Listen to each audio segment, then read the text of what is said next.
Ariel, los hermanos Estrada Pacheco, hasta creo que el año pasado, en uno de sus eventos que hacen allá en Bolivia, dijeron que los caporales lo crearon en honor al Señor del Gran Poder.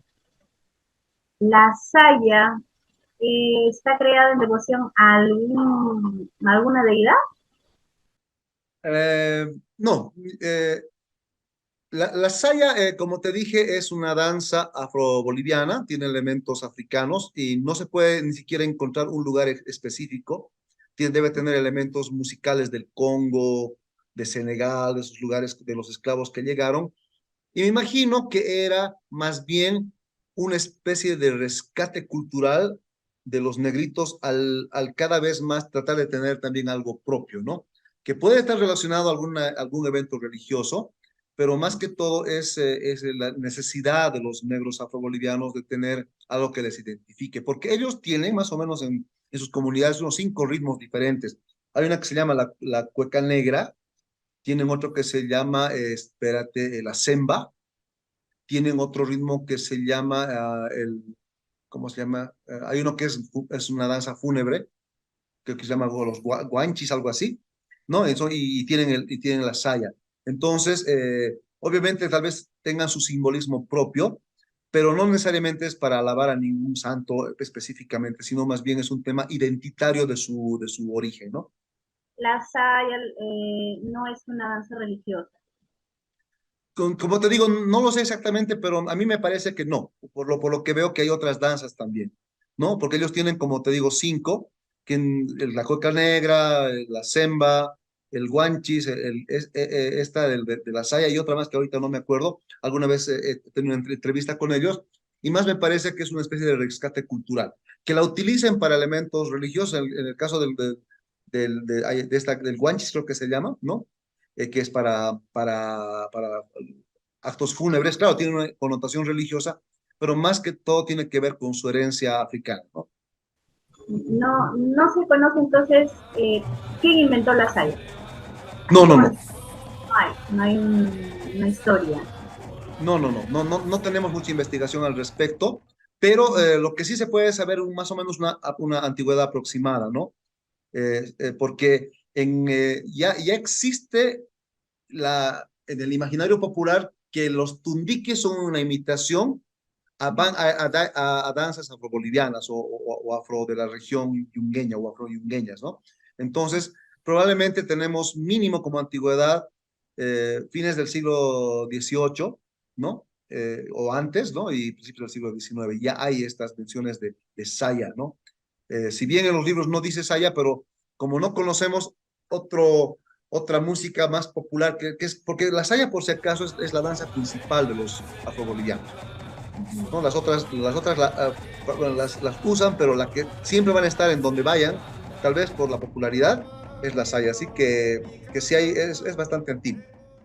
Entonces, la saya no tiene nada que ver con la esclavitud.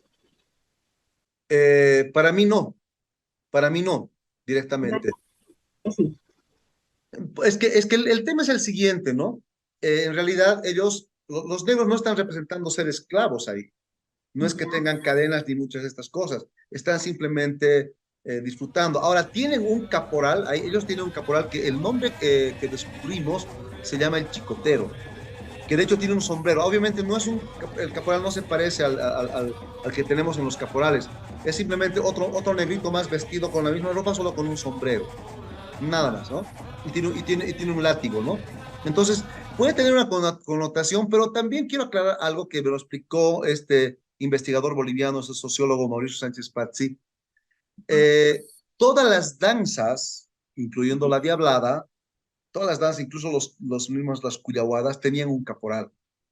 Eso es un poco para no asegurar que tiene una relación directa con la esclavitud, porque sería un poco absurdo que los negros estén queriendo ellos mismos mostrar un hecho de esclavitud. Puede ser, pero el hecho es que en casi todas las danzas populares, incluso hay cuadros de esto del siglo XIX, hasta en la Diablada o las danzas de diablos, tienen una persona que es más que todo como, si quieres, líder del baile, ¿no?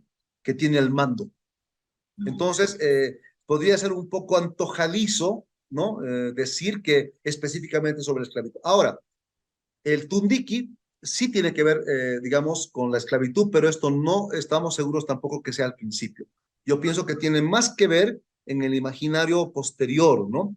En el imaginario de los años, de mediados del siglo XX, yo diría que sí hay una connotación de esclavitud.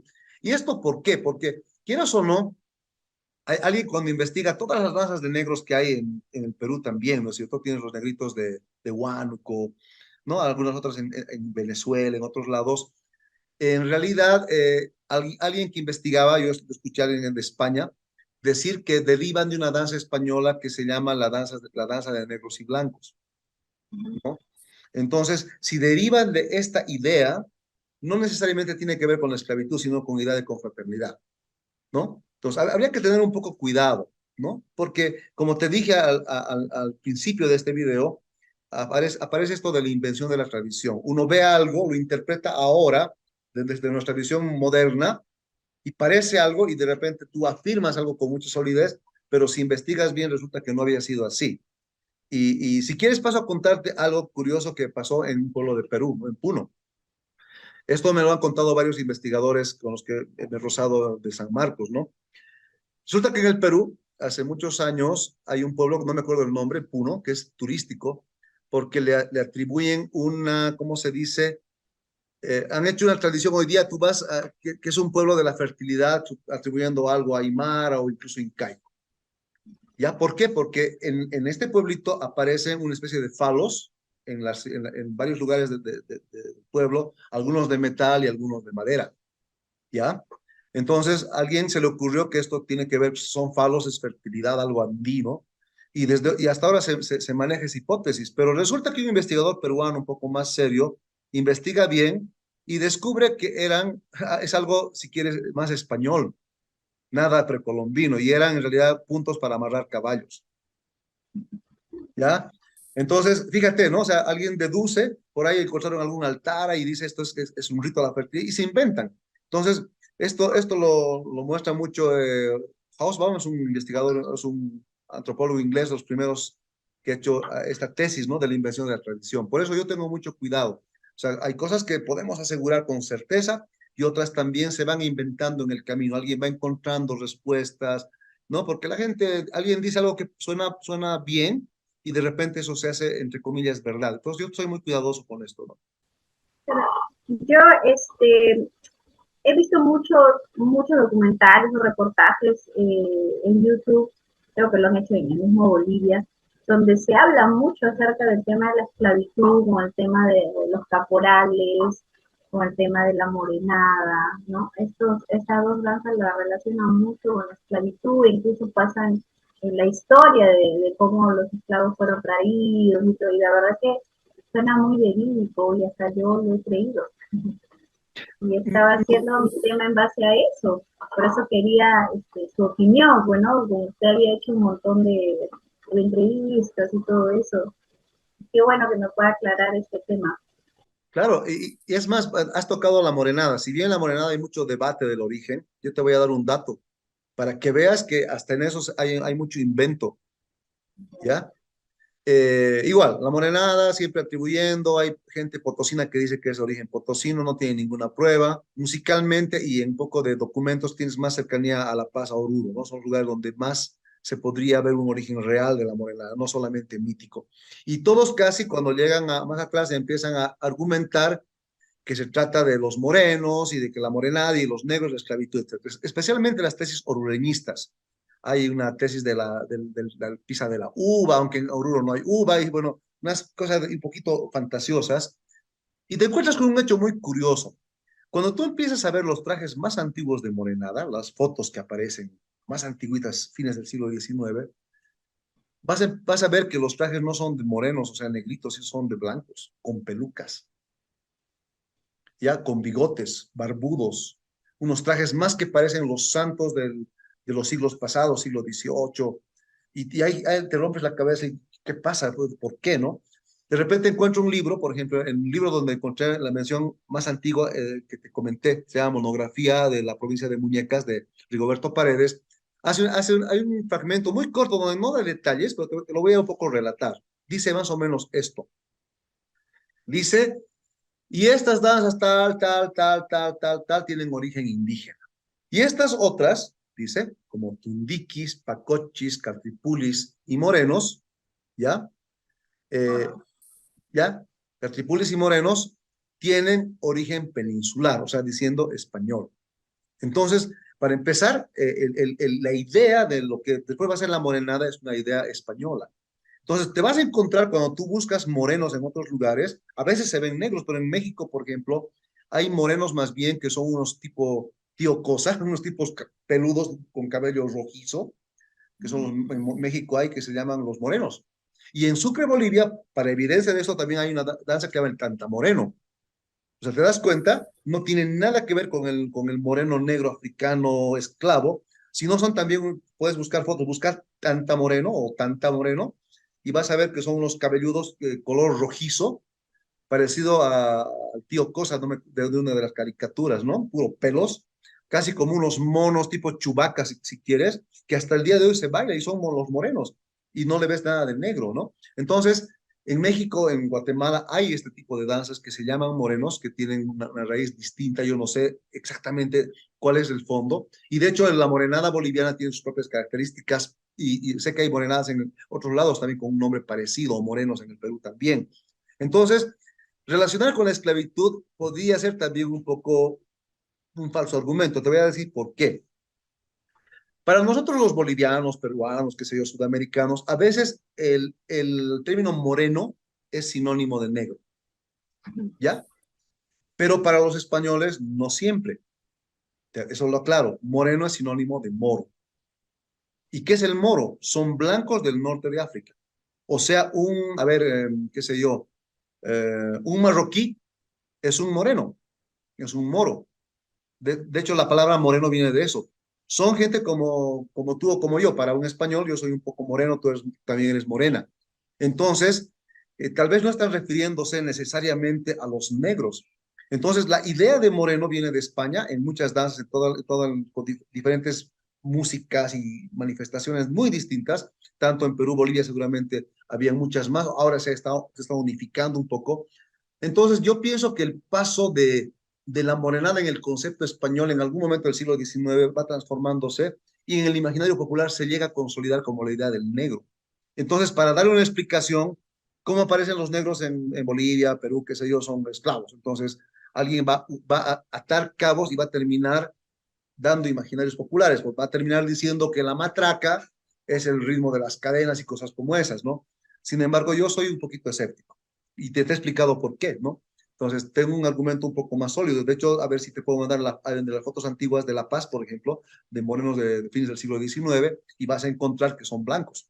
Y hay otra vez un negro entre ellos. Entonces, ¿cómo explicas eso, no? ¿Cómo explicas las pelucas? Las pelucas por si acaso, en muchas morenadas todavía del siglo XX a mitad, hasta ahora creo que hay alguna gente que usa pelucas todavía, ¿no? Entonces, puede tener que ver algo con el negro que salía los domingos, había un rito, ¿no es cierto?, que les daban que se vistan bien de blanco, hay gente que utiliza ese elemento, ¿no? Se vestían bonito, gastaban su dinero para tener el día de libertad, no me acuerdo si era sábado o domingo, entonces hay gente que dice esto puede tener verdad, pero como te digo, yo no me animaría a decir rotundamente que sí es por la esclavitud 100%, yo tendría un poco mis reparos, porque esto también son danzas imaginarias que vienen de lo popular, se van transformando, entonces tienen otras raíces a veces y por ahí nos podemos equivocar.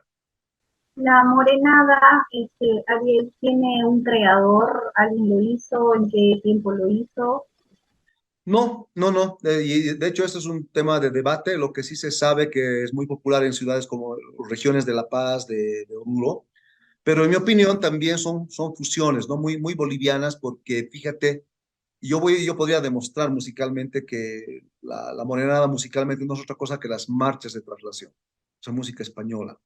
Hay gente que quiere darle un origen indígena en grupos del lago, hay un teórico que dice Taraco, que es la cuna de la morenada, puede ser, buscan a veces cosas mucho más antiguas, precolombinas, pero a mí me parece que esto entra dentro de la fantasía. Y ciertamente yo me baso en dos datos, ¿no? Me baso en fotos, me baso en esta cita de ¿cómo se llama?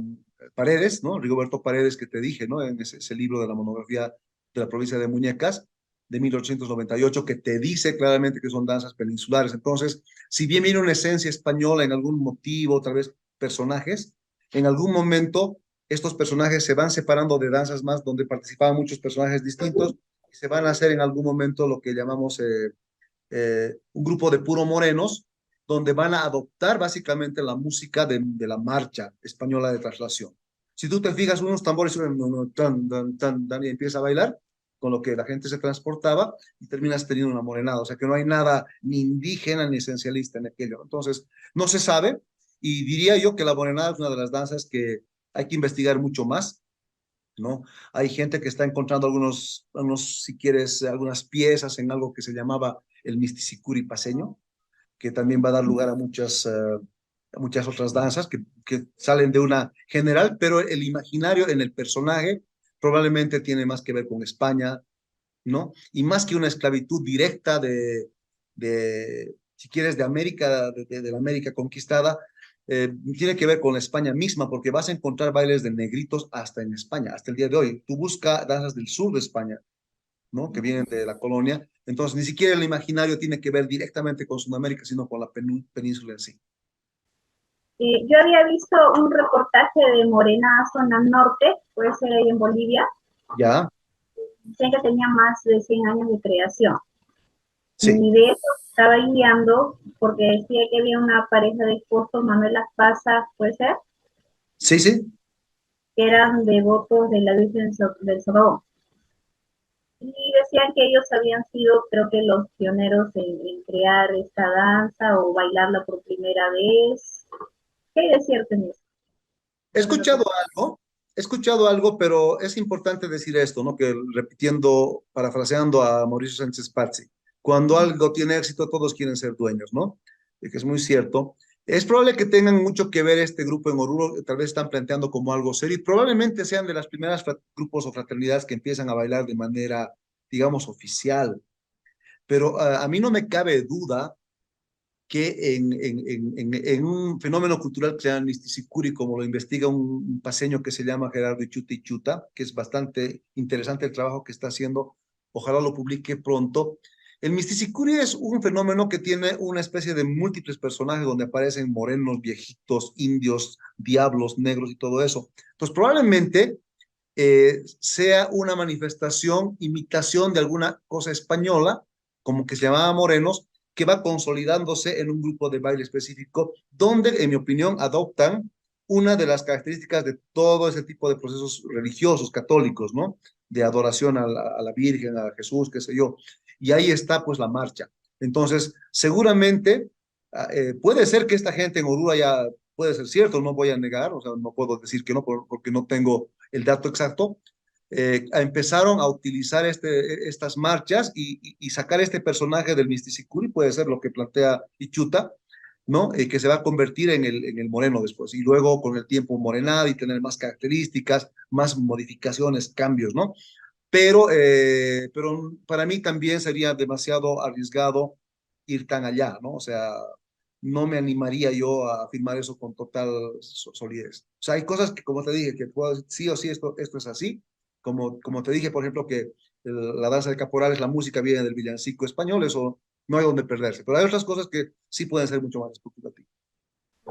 La morena entonces se puede tratar de un baile religioso. Sí, sí, sí, precisamente. Eso sí se puede evidenciar. Sí. Nos queda poquito tiempo. De las cosas son elementos imaginarios, o sea, con lo que quiero decir, sí pueden valer, que sí se pretende que eso sea así, de que ya sea cascabeles o matracas tengan que ver con esclavitud, pero son imaginarios añadidos. Como te digo, tal vez se va construyendo en el tiempo, en el afán de darle una significación a esto, ¿no? Porque es como que cuando, voy a dar un ejemplo un poco, a ver, tal vez no muy real. Por ejemplo, cuando aparecen los osos en la Diablada, ¿no es cierto? Entonces, en principio seguramente tenía que ver con otro tipo de osos andinos, pero hoy en día se vuelven osos polares, ¿no? O sea, son algo que no existe. Entonces, no va a faltar alguien que poco a poco le va a dar alguna esencia supuesta al oso. que puede tener una idea de cómo aparece en la Diablada, por ejemplo, pero después van a haber inventos sobre el tema para tratar de justificar la presencia del oso o una danza nueva de osos, por ejemplo. Como decía tu compatriota Luis Valverde, que de la noche a la mañana se crea la osada, ¿no? Entonces, son ahora los nuevos osos que bailan. Entonces, siempre vamos a buscar tal vez rellenar los huecos con algo que tenga un poco de sentido o le ponga una esencia verdadera, ¿no? Entonces, y muchas veces no es así. Te voy a dar ejemplos de otras danzas, por ejemplo, como la llamada de los tobas, ¿no? Seguramente tú debes conocer una danza boliviana. Entonces, por ejemplo, si tú le preguntas a alguien esencialista de dónde aparecen muchas partes del traje, en realidad, si somos sinceros, tiene que ver mucho con lo que existía como danza de chunchos, ¿no? Más antigua, que tiene que ver más como un genérico que puede ser un equivalente para los incas como los bárbaros o la gente que viene del trópico, digamos, ¿no? Pero en el caso orureño se crea el imaginario que viene de la zona, porque en Bolivia, en la zona tropical, en la zona del, ¿cómo se llama?, del Chaco, hay la etnia que también comparte la Argentina, que son los tobas. Entonces, se nace de esto, pero en determinado momento alguien empieza a ver las similitudes con los trajes de los indios norteamericanos y se van incluyendo en los trajes cosas que no son típicamente ni bolivianas ni andinas, ni mucho menos, digamos, digamos, el de selváticos, ¿no? Son literalmente, por ejemplo, la máscara de toba que hasta el día de hoy se utiliza, proviene, son máscaras mexicanas, ¿sabías eso? Sea, ni siquiera producimos en Bolivia, las importaban de México, porque, y en realidad los mexicanos, ¿qué están haciendo? No es para algo mexicano, es para emular a los pieles rojas, a los apaches, sus comanches. Entonces, en cierta época incluso, digamos, de los penachos o que tenían las plumas que se usaban, algunas eran literalmente de los indios pieles rojas. Entonces, estas cosas pasan en la cultura. Y alguien, si pasaran, digamos, 50, 100 años y nadie puede explicar, seguramente alguien se va a inventar algo para unir piezas. Y eso es lo que pasa muchas veces con los investigadores, ¿no? Cuando no son muy responsables. Entonces, hay que tener cuidado, ¿no? En esto de atribuirle algo totalmente radical, ¿no? Porque son a veces imaginarios que se van sumando a una idea que tiene alguien y porque se parece o porque encaja bien en la idea, se da como válido. Hablando de los tobas, Ariel, ¿por qué en los tobas siempre hay un grupo? Un Y a mí, chamán. bueno, los tobas en el imaginario popular se cree que es algo de, digamos, de la zona del Chaco, ¿no? Pero en realidad es una danza orureña.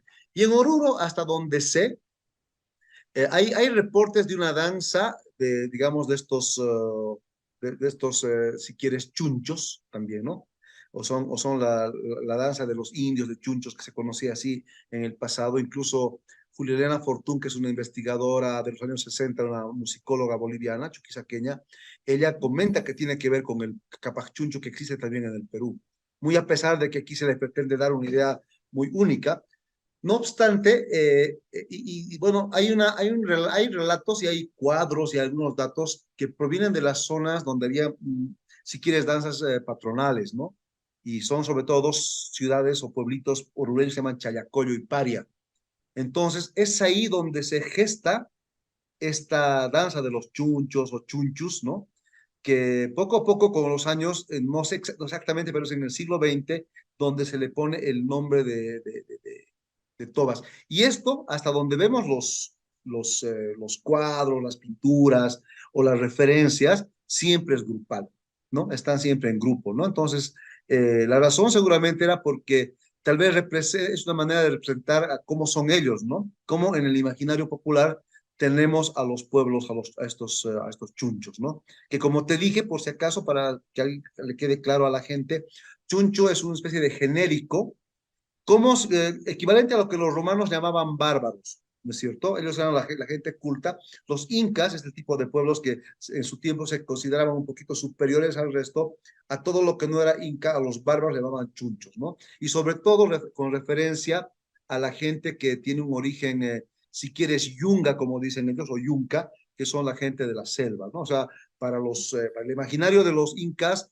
por ejemplo, chunchos son los chiriguanos, son los mojeños, ¿no? Esta gente que viene de guaraníes, ¿no? Que tienen este aspecto así casi sin ropa, con plumas, ¿no? O pueblos cabalmente como el que es el da origen a los tobas, esta gente toba que existía en Bolivia y en Argentina, son pues así chunchos para los incas. Entonces, la relación obviamente se puede entender por ese lado, ¿no? No, la danza de los toros no es muy antigua, ¿o sí?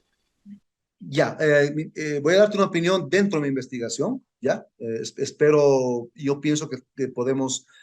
La danza de los tobas para mí tiene referencias al siglo XIX, ¿ya? Sin embargo, a veces no necesariamente la danza es la misma. ¿A qué me refiero? Tu compatriota me enseñó algo, se llama Luis Valverde Caldas, un musicólogo peruano, de quien yo siempre reconozco las cosas interesantes que he aprendido de él. Él me habla de una cosa que se llama continuo histórico. En las danzas antiguas, los musicólogos, cuando estudian una danza, ¿no es cierto? Unos los danzólogos, resulta que muchas veces, por alguna razón, una danza deja de ser bailada, ¿ya? Entonces, después de 5, 10 años, 20 años, alguien quiere reconstruir. Entonces, al reconstruir, a veces, como no tenían grabadoras en el siglo XIX o principios del siglo XX, no era muy, algo así no era para cualquier persona, y deciden hacer de nuevo la danza, entonces a veces rescatan el traje, pero le cambian la música. Y al cambiar la música, probablemente tienes una nueva danza. ¿No es cierto? Porque ya te va a llevar a otro tipo de movimientos, de la música que determina la danza. Entonces, en el caso de los tobas, se puede decir que no se sabe exactamente porque no hay música grabada, algo que nos pueda referir, o danza, simplemente tenemos pinturas, cuadros, ¿no? Entonces, tal vez es algo que existe desde la misma, desde el siglo XIX hasta ahora sea lo mismo, dancísticamente, en el traje ha cambiado, pero puede caber la posibilidad de que no, de que sea otra danza. ¿Ya? Y yo tengo un pequeño cuidado con esto. Te voy a comentar algo que es un poquito, tal vez, innovador para la gente que conoce de estas cosas. Cuando tú buscas música de tobas, ¿ya? Vas a encontrar dos canciones solamente. Eso me parece un poco limitado. Una ahorita no me acuerdo la melodía, pero una es así. Pararán, taran, tan, tan, tararán, taran, tan, tan, parabam, pam, pam, pam, pam, pararán, taran, tan, tan. Tú ibas a ver tobas en Oruro y pasaban 10 grupos, pero los 10 cantaban, tocaban la misma canción con la banda. Entonces, eso es bastante sospechoso, ¿ya? Entonces parece que alguien en algún momento del tiempo ha, digamos, unificado una sola música. Y había otra melodía más que ahorita no me acuerdo, eran dos, ¿no es cierto? Porque esta es la más popular. Cuando empiezan a aparecer una multiplicidad de melodías de toba, es un grupo folclórico que se llama Calamarca, que en la idea de lo mismo que pasó con el Tundiki, como te conté, ¿no? Con los Jairas, el año 67, los Calamarca, no sé si es el año 92 o 94, no, es un poquito antes, el 89-90 debe ser, sí. Deciden grabar ritmos de tobas, pero con charangos, zampoñas y quenas. Si no me equivoco, la primera canción se llama Bolivianita, que es de este género, y ellos le ponen toba, ¿no? Obviamente en su grupo en ese tiempo estaban Adolfo Robles y ahorita no me acuerdo, Alvarito, ¿cómo se llama? Álvaro Álvarez, que les invitan ellos estaban en Francia y graban por primera vez esto. Y en mi opinión, mira algo muy curioso, sin querer ellos, como esta música no se hacía con charangos y guitarras, se tocaba solo con bandas, a esta melodía hicieron algo parecido, le ponen rasgueo. Y sin querer, en mi opinión, están poniendo elementos del San Juanito ecuatoriano. Ojo, ¿no? O sea, mira, sin darse cuenta, como ellos tocaban San Juanitos cuando harán esta canción, porque muchos piensan que es lo lógico de hacer, pero yo podría demostrar con una guitarra que yo puedo acompañar esa melodía que te tararé, pararam, taran, tan, tan. Podría rasgar, fíjate, a ver, voy a tratar de hacer alguna onomatopeya. Podría hacer chaca, chaca, chaca, chan, chan, chaca, chaca, chan, chaca, chaca, chan, ¿no ve? Podría ser así, o chan, cha, chan, cha, chan, mientras canto la melodía y podíamos tener un ritmo muy diferente al que tenemos ahora, que si tú ves el rasgueo de una guitarra se parece al San Juanito. Por eso muchos ecuatorianos encuentran la similitud, pero es precisamente porque al hacer el paso de la música popular con bronces en el Gran Poder o en Oruro, hoy en día se hace el toba con rasgueo de San Juanito, en mi opinión. Y en esto tiene que ver mucho Calamarca, que es quien va, si quieres, andinizar o folclorizar en este sentido de música andina, más digamos, como dicen latinoamericanos ustedes, a algo que tal vez no venía de ese género tampoco, muy parecido a lo que pasó con el Kundiki. Entonces, muchas veces nosotros vemos el resultado final, pero no analizamos de dónde vienen estas cosas. Entonces, para algún ecuatoriano que vea tu video, este que estamos haciendo, posiblemente se va a sorprender que va a entender ahora por qué se parece el toba moderno al sanjuanito ecuatoriano. Mm. ¿En todas tiene algún creador con respecto a los pasos? Eh, no, pero lo que hay alta seguridad con los pasos, que son los saltos, eso Mm. es muy orureño. O sea, si alguien te dice, muchos piensan que porque se refiere a los tobas que son del Chaco boliviano, y hay algunos grupos indígenas hasta ahora de los tobas, ¿no? Los originales, los tobas, que se parece al baile, pero yo pienso que los pasos son necesariamente eh, un elemento que viene de Oruro, del imaginario popular, pero también hasta cierto momento yo pienso que también, como en el traje, han querido imitar un poco posiblemente al imaginario de lo que son los indios norteamericanos, ¿no? Escuchaba o estaba navegando y decían que en un comienzo se bailaba sin mucha ropa, ¿es cierto eso? Sí, sí, sí, sí, precisamente, sí, prácticamente. Que luego ya le ponen el traje que tiene actualmente con hartas plumas. Sí, sí. Ustedes tienen en el Perú varias danzas de chunchos, pero hay una conocida que es el capachuncho, que viene del Cusco, si no me equivoco, ¿ya? Entonces, yo pienso que ahí hay algún origen similar. O sea, en todo el Perú y en Bolivia también hay otros chunchos en Sucre, ¿no? O sea, salen de una misma raíz, cada lugar lo toma a su modo, transforma, le da elementos propios, incluso la música es diferente en cada lugar y va generando un personaje, ¿no? En este caso, en Bolivia, un personaje que se le atribuye un origen chaqueño, ¿no? De los tobas, ¿no? Y se llama así. Pero yo estoy seguro que tiene que ver con algo un poquito más antiguo. O sea, yo pienso que esa danza ha ido transformándose mucho. Yo personalmente no creo, y creo que tengo buenos argumentos para pensar de que si esta tal vez es una danza tan antigua, que hay referencias incluso en el siglo XVII, ¿no? A nivel de datos, ¿no? De personajes, que tienen que ver un poco con imaginarios en sí de los chunchos, que son estos indígenas bárbaros, se puede decir, ¿no? Entonces, probablemente la música en el siglo XVII haya sido otra. ¿Cómo bailarían? No sé, tal vez no saltaban tanto. Y es en Oruro donde tiene su forma final. O sea, los tobas son una danza orureña, definitivamente. Este, sí, bueno, no sé, nos hemos pasado de danza en danza. Qué bonito. Alguien estaba escuchando con respecto a la indumentaria de ciertas danzas, por ejemplo, como estábamos hablando de un comienzo de los caporales. Eh, si bien es cierto, usted me decía acerca de los cascabeles, ¿no? Vi por ahí un anuncio donde decía un artista mexicano, creo que había ido a una zona de Bolivia, la zona selva, nos decía que el uso de los cascabeles ya se usaba antes de que sea del material que hoy conocemos, y que lo usaban como una especie de amuleto, ¿o puede ser? Mira, este tema de los cascabeles lo conversé con tu compatriota Luis Valverde en las danzas, y la verdad es que en Europa, ¿no? Hay danzas que están siglos bailando con cascabeles, hay danzas que pertenecen a la zona de Yugoslavia, incluso hasta más allá, ¿no? Al Asia, Turquía. Tienes danzas con cascabeles en Bélgica, y en España también hay muchas, ¿ya? Yo pienso que en Bolivia hay muchas danzas, si tú vas a buscar o personajes de danzas que tienen a veces cascabeles.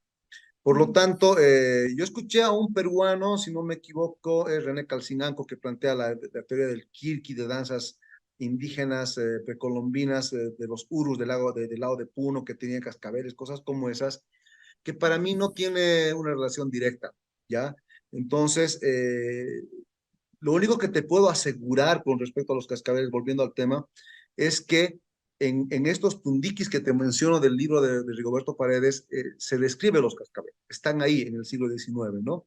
Ojo que esta versión, este texto, que es de 1898, monografía de la provincia de Muñecas, hay otro libro que lanza que se llama El arte de la altiplanicie, del mismo autor, donde hace una descripción mucho más completa, donde da detalles, los trajes, estas maderas ásperas, y ahí están los cascabeles, es de 1910. Entonces, por lo menos hasta donde se sabe, hay una tradición un poquito más antigua y no conozco a alguien que haya hecho una investigación profunda que nos pueda decir de dónde aparece esto, pero hay muchas hipótesis que, como tú misma has barajado, puede ser la que me dices, puede tener que ver con la idea de las cadenas, ¿ya?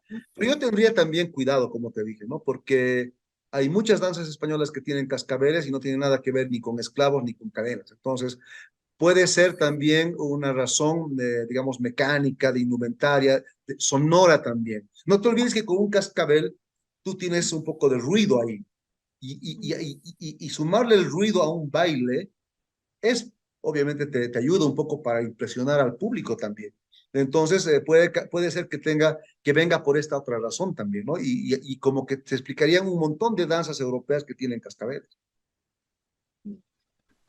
Entonces, yo había sacado la idea, como la que había visto, ¿no? De que los cascabeles pues lo usaban en los pies, era lo que había visto en este informe, que lo usaban en los pies para espantar espíritus, ¿no? Esa era una de las teorías que lanzaba este artista, no recuerdo bien el nombre, que dice, Eh, yo diría, si fuera así, tendría que ver mucho más con pensamientos de acá, de América, del continente americano, ¿ya? Como yo me temo que esto más bien es una ligación con lo europeo, yo diría que no, porque tendrías que ver un poco de dónde sale la danza. Entonces, mira, yo diría que el 95% de las danzas bolivianas llamadas folclóricas, las que están ahorita más en vigencia, vienen de un origen del imaginario católico, ¿ya?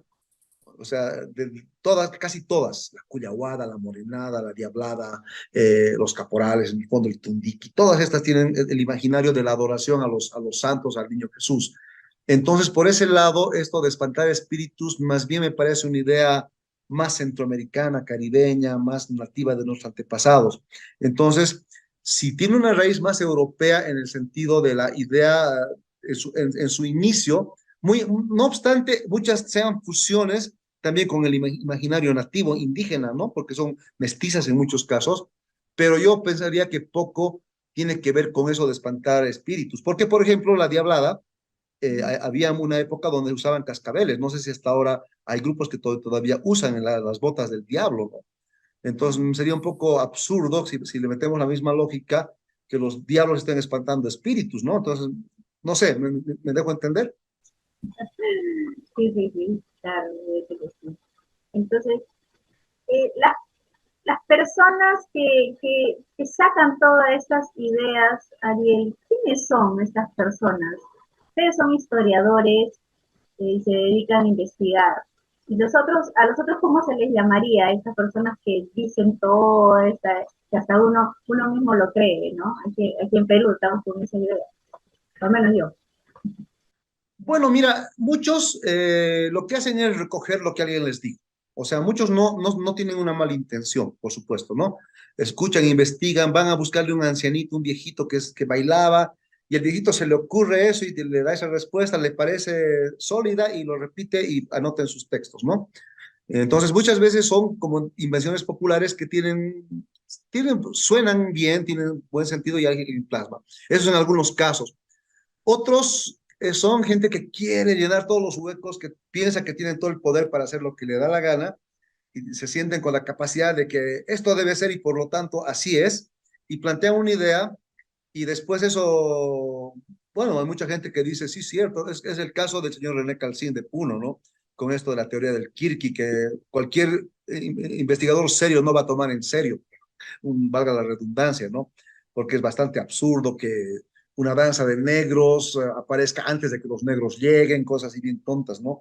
Y que tiene que ver con los urus, que no tienen nada que ver con los aymaras y unos enredos terribles que para justificar de que los caporales son de Puno, ¿no? Y basarse básicamente en los cascabeles, cosas como esas. Entonces hay gente que también quiere llenar huecos o piezas para justificar una teoría, en el caso de algunos puneñistas, ¿no?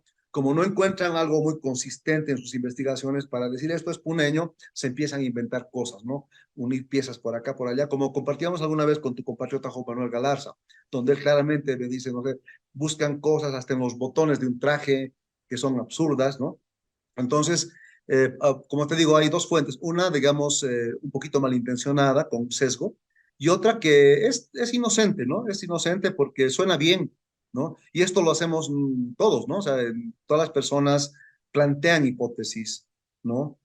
Por ejemplo, esto que te comenté de la palabra tundiki, que viene de la tunda, ¿no? Que eso me dijeron, ¿quién plantea eso? Don Ernesto Cabur. Yo fui a entrevistarle a él y le dije, ¿y de dónde ha sacado esto? He escuchado, pues me dice, ¿no? No, o sea, y no me pudo el fundamentar. Entonces, muchas veces uno escucha algo y quiere encontrarlo. Yo prefiero, mira, no sé si tú sabes que yo soy ateo, ¿no? A nivel de creencias. Entonces, y soy investigador y trato de ser un poco objetivo. En el ateísmo, por ejemplo, cuando hablamos de la teoría de la evolución, ¿no? Hay muchas cosas que podemos basarnos en la ciencia, decir, esto viene de acá, pero hay también huecos.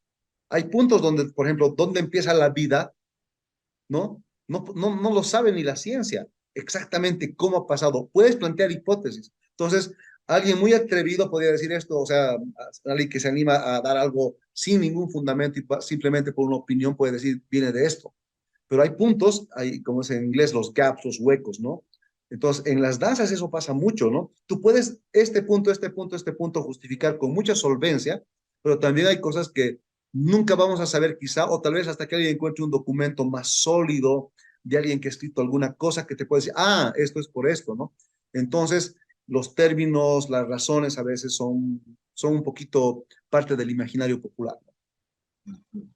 El personaje básicamente de la mujer en el caporal empieza un poquito después, ¿no? Entonces, si digamos el 69-70 elaboran la idea los Estrada, no sé si hacen algunos bailes, porque ellos también tenían una especie de ballet, ¿no? No solo era una fraternidad grande, sino también a veces iban poquitos a bailar a algunas casas, contratos pagados, ¿no? A veces con una amplificación, que creo que tenía una amplificación don Víctor Estrada.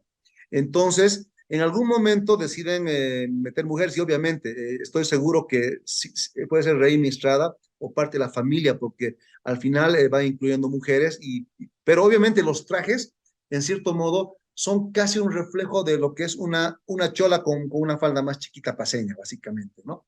Si tú ves, y obviamente con las guaracheras más, ¿no? Que son trajes que hoy día le parecerían un poco chistosos o ninguna mujer caporal hoy día quisiera usar, porque son un poquito raros y se parecen también a otros trajes así de otras danzas también, un poco, ¿no? Entonces, es probable, sí. O sea, si ella lo dice, me imagino que no tendría por qué inventarse algo que Claro, cualquiera le podría refutar, ¿no? quería saber, era en cuestión de danza, ¿no? Si ya antes habían mujeres que bailaban, digamos, la saya o el tilique de esa manera, o ahí recién empieza este movimiento de la saya como lo conocemos ahorita, ¿no? Los caporales.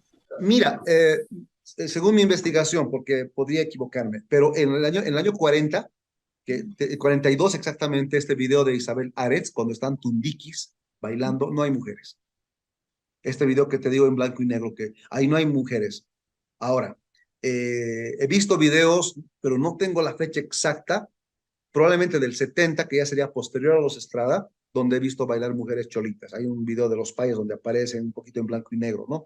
Entonces, hasta donde yo conozco, parece que no había mujeres bailando el tundiki, que va a pasar a ser los caporales. Entonces, yo me imagino que es casi inmediatamente, si no es al 1 o 2 años de la creación de la danza de caporales, es donde empiezan los Estrada a ampliar su gente, seguramente porque en el ballet hacían no solo caporales, sino otras danzas también. Bailaban hasta danzas argentinas también bailaban, ¿no? Malambo, ese tipo de cosas, ¿no? De hecho, el malambo influye en algunos pasos del caporal con los Estrada Pacheco. Entonces, probablemente sí sea así, más o menos Si salen en el 72, posiblemente 73, 74 ya están bailando mujeres y probablemente sean ellas. Hasta donde conozco, por lo menos en fotos que he visto, no he visto bailar en los caporales o este tundiki mestizo, nada de mujeres, ¿no? Ahora, en la afrosaya, en la parte de la saya de los yungas, por supuesto, más bien la mujer es un personaje principal. Entonces me imagino que, de hecho, incluso hay fotos de fraternidades que iban a La Paz, que he visto antiguitas, años 50, 40, por supuesto, en la afrosaya siempre está la mujer presente, sí. Pero no bailaban como lo bailan los caporales, o sea, las mujeres. No, no, no, no, Sí. no, con su ritmo de afrosaya, con su música, ¿no? Sí. Pero el vestuario, me imagino similar o tampoco. Mira, por supuesto que los mismos Estrada, ellos tienen una historia, ellos cuentan que trajeron a La Paz una fraternidad de los yungas, ¿no? Y ahí se les ocurrió la idea del caporal. Eso es lo que cuentan en su mitología también un poco, porque cuando alguien te cuenta algo también tienes que ver, yo he hecho entrevistas de neofolclor y encuentras a veces algunas cosas que engranan perfectamente y otras también son un poco imaginario, pero según ellos dicen, claro, o sea, la Forzaya de los yungas inspiró un poco al hecho de que los Estrada hagan su danza de caporales, por supuesto, hay una influencia. Y me imagino que los trajes también, ¿no? Un poco, si te fijas, la parte de arriba de la ropa tiene una similitud, ¿no? Con los primeros caporales, ¿no?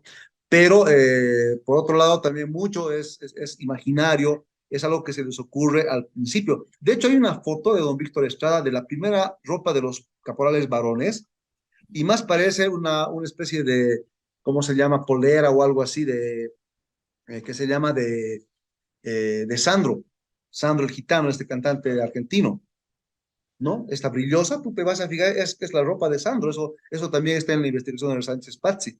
Entonces, muchas veces en las creaciones de danzas nuevas aparecen imaginarios por aquí, por allá, y vamos añadiendo cosas. Entonces, eso también es dinámico, va cambiando, no les gusta mucho, le meten una cosa más. Por ejemplo, en la primera versión de los Estrada Pacheco no están apareciendo mucho las guaracheras, ¿no? Estos volados. Pero ya en el segundo, tercer año, ahí lo vas a ver a don Carlos Estrada con unas guarachas anchas, las mujeres también. Entonces, estas cosas van cambiando de año en año, ¿no? Entonces, es muy relativo ser demasiado radical en definir algo, ¿no? La saga como nosotros aquí en Perú la conocíamos, lo que ahora es caporal, eso era lo que yo te preguntaba, si ya Ah, los bueno, claro que sí, con el nombre equivocado, claro. O sea, voy a ser muy claro en esto. Tocábamos tundikis, pero le llamábamos saya. Claro, o sea, eso sí, es uno de los primeros también porque la canción de Edwin Castellanos, ¿no? Voy caminando, pienso en el tiempo que se ha esfumado. Esa canción se graba el año 81, o mejor dicho, no, el año 82, en el segundo disco de Proyección Carcas, ¿no? Entonces Yuri la canta. Entonces sí, pero en realidad, como te aclaré, es un tundiki, o es una música de negritos o un caporal, ¿no? Que lleva de título Saya, pero no es Saya, no es Saya. y, pero hay, cuando ustedes cantan eso, cuando los artes cantan, no lo bailaban al comienzo, era pura música. No, no, había gente que bailaba esas canciones, claro, porque un éxito de nosotros pegaba y de repente en Oruro, en el Corso de Corso o en el Gran Poder, los grupos de caporales lo sacaban y claro, se bailaba, ¿no? Obviamente muchos ya le llamaban saya, pero como te dije, repitiendo, insistiendo que eso es un error. Entonces, esta canción sí seguramente sonó el año y así como Llorando se fue, medio mundo lo bailaba, claro que sí. Y es muy curioso que precisamente las danzas que están metidas en la danza cristiana son bolivianas. No se ve mucho peruano, no hay casi danzas peruanas. Mayormente es los caporales, que ahora lo conocen caporales, ¿no? También está el San Juanito, o sea, recientemente he visto la morenada, y también he visto los toas, ¿sí? Mira, yo creo que tiene que ver un poco con la popularidad. Y es más, esto no solo aplicamos a la iglesia. El Perú, cuando quiere mostrar su poder musical, siempre recurre a danzas bolivianas. ¿Por qué? Porque en su mente esta que como los carcas y grupos bolivianos han hecho populares, que si no las incluyen no les van a ver tan bien, pero eso es un poco, es una especie de complejo tonto porque el Perú tiene cosas excelentes, que si fueran un poquito más, qué sé yo, más astutos incluso de promocionar, podían solo poner sus danzas y escoger las mejores y tienen tantas que no es necesario recurrir a las bolivianas. Yo pienso que tiene que ver con algo de popularidad. Es como tener algo seguro, según su criterio, que va a gustar a todos, con el temor de que a veces que lo mío no va a salir tan bien, ¿no? Y esto, por si acaso, este complejo también era boliviano, o sea, los bolivianos antes era lo mismo. Lo que pasa es que hay gente, en Bolivia hay un fenómeno también de identidad, especialmente de gente que insistía. Cuando en las clases altas se rechazaba ciertos fenómenos culturales, había gente que sí creía en ellos y los seguía a pesar del rechazo, poniendo a la palestra, y eso es lo que ha hecho que muchas danzas bolivianas hoy en día sean respetadas. Y bueno, algo más que quería agregar, si te interesa un poquito, hay que preguntarse por qué las danzas bolivianas pegaron en el Perú, y eso tiene que ver con un fenómeno social. Esto lo explican muy bien dos de tus compatriotas, uno que se llamaba, que en paz descanse, don Américo Valencia Chacón, puneño, y un limeño de padres puneños, antepasados puneños como Luis Valverde Caldas, ambos peruanos, ¿no? Es un poco en la investigación que hacen, incluso hay un libro o un texto de Américo Valencia, que llama Puno, un pedacito de Bolivia, ¿no? Y esto se explica por una razón. En Puno, en realidad, el folclore, digamos así, de luces, existía muy poco, ¿ya? Y en realidad, Puno era una región como departamento rica en danzas autóctonas, o sea, danzas indígenas plenamente, aunque esto a veces también puede ser discutible en parte, pero por lo menos un 95% de danzas indígenas. Entonces, mira, el hecho de que nuestras naciones cuando se crean tienen diferentes actores políticos y sociales, van a influir, por ejemplo, si en un país hay esclavitud y en el otro no, ¿no es cierto? O está un régimen de cierto estilo, van a cambiar ciertas cosas. Por ejemplo, yo diría que Bolivia empezó a ser un poquito menos racista que el Perú algunas décadas antes, ¿ya? Los cambios han sucedido un poquito por diferentes razones, ¿no? Entonces, por ejemplo, en Puno, había una fiesta el 2 de febrero, que es la fiesta autóctona, que hasta el día de hoy permanece. Se solía hacer, era el único día que permitían que los indígenas entren a alabar a la Virgen, al pueblo, a la ciudad, a la plaza principal. En el resto del año no estaba. En cambio, en Bolivia esto ya tenía algunas décadas que ya se permitía, ya la gente participaba. Entonces, mira, como tenían cierta prohibición en sus prejuicios, los peruanos que viajaban a Bolivia traían las danzas de Bolivia ya desde el siglo XIX. De hecho, una que se llama el misticicuri paseño, que después se va a arraigar en el Perú como lo que va a ser el sicuri de Mañazo, esto lo saben los peruanos que investigan a fondo esto de sicuris, por ejemplo, Carlos Sánchez Guaringa, tanto esos dos que te he mencionado, ¿no? Américo Valencia o el papá de Américo Valencia, toda esta gente que ha investigado estas cosas profundamente.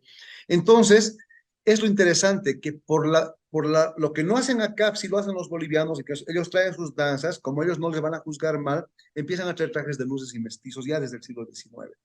Entonces siempre era cada vez más traer, hasta que un momento también van a haber cambios sociales en el Perú, digamos a 1910, 1920, donde ya los mismos peruanos van a empezar a querer hacer ellos mismos danzas parecidas o sus danzas. Pero en esa época siempre reconocían que eran danzas bolivianas, el caso de la diablada, la morenada, qué sé yo. Entonces, ya para los 20, 30, 40, 50, y empiezan, incluso si no me equivoco, 40, 60, empiezan a aparecer fraternidades peruanas haciendo danzas bolivianas, se fundan, ¿no? En el caso de la Morenada creo que es más temprano, principios de 1900, creo que se llama no me acuerdo, la primera fraternidad peruana que hace esto. Entonces, es después que van a empezar a salir los prejuicios sociales y claro, van a empezar a imitar y a hacer una producción propia de algo así. Pero les ha costado muchos años en hacer algo propio, porque en realidad hay una diferencia. Las danzas que han pegado de Bolivia son danzas mestizas, todas. Cuyahuada, llamerada, morenada. Si bien los peruanos tienen en el Puno algo que se llama los llameros, es otra danza. Entonces, en el caso de los peruanos, su prejuicio un poquito racista, no han podido extractar danzas puneñas indígenas que podían haberse mestizado, si quieres, y ponerlas a la palestra de la ciudad. Por eso hay tanta división. Si tú te fijas en la fiesta de Puno, Un día es la danza de danzas mestizas que llaman ustedes de luces, que la mayoría son danzas bolivianas, y otro día, otra semana, me parece que son las indígenas. Entonces, cuando explico con tus compatriotas como Luis Valverde o Américo Valencia, es más un tema social, tiene que ver algo con prejuicios sociales. No tanto que nuestras danzas sean mejores o más populares, qué sé yo, tiene que ver con que la gente en mi país ya tenía menos vergüenza o ha habido impulsores que le han dado otro toque también, incluso este tema de la competencia. ¿No? En el Perú hay un criterio, había por lo menos hace algunos años, demasiado esencialista.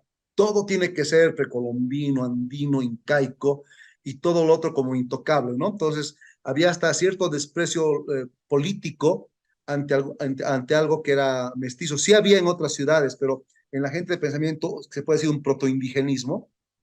Siempre buscaban a raíz y por decirte, no eh, hay una palabra, no distorsionar, ¿no es cierto?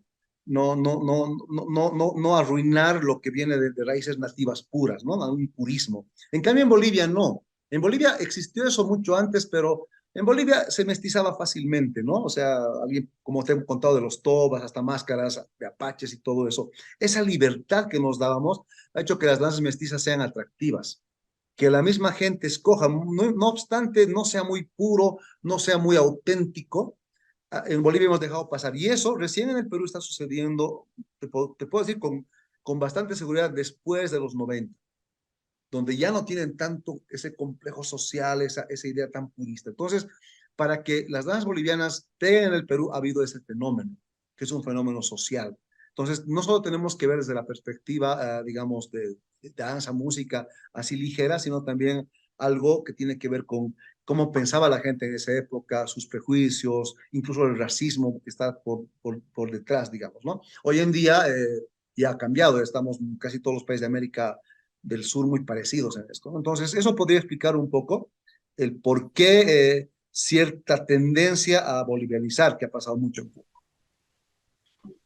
Ariel, y en tu país, la gente, ¿qué porcentaje de gente cree en todo lo que yo creía con respecto al tema de la esclavitud?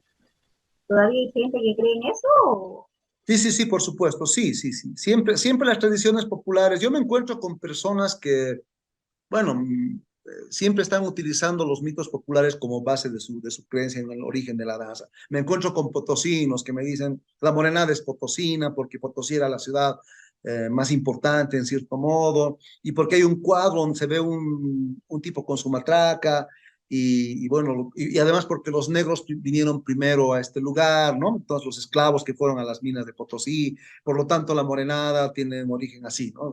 Ese tipo de cosas te vas a encontrar siempre, siempre el mito por detrás de la verdadera investigación, ¿no? Entonces, como te digo, muchas veces es muy típico. Incluso yo ahorita te podría decir que grupos de Cochabamba, que les preguntas, siguen creyendo algo que te hablé de la música de los caporales, que llamamos caporales actualmente, ¿no? Que tiene un origen africano. Entonces, muy pocos saben que tiene un origen del villancico español. Y claro, son los que estudian, algunos de los líderes de grupos saben, pero yo me he encontrado con eso, incluso con colegas de grupos famosos.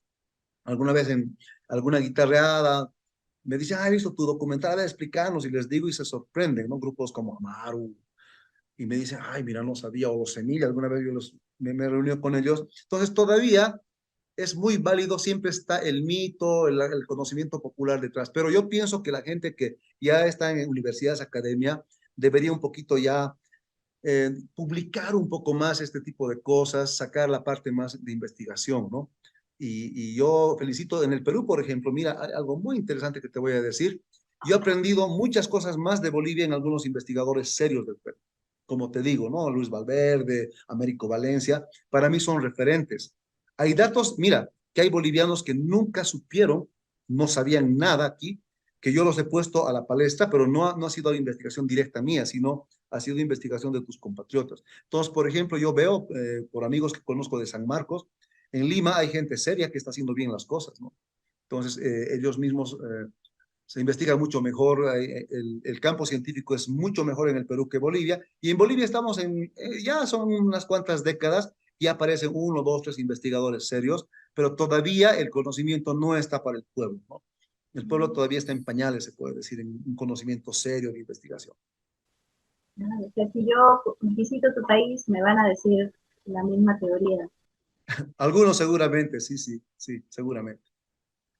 Eh, Bien, Ariel, gracias por esta pequeña, 2 horas creo que lo tengo cansado y sentado. No te preocupes. Estoy muy agradecida con usted por haberme ayudado con este tema, porque como le digo, había recopilado información equívoca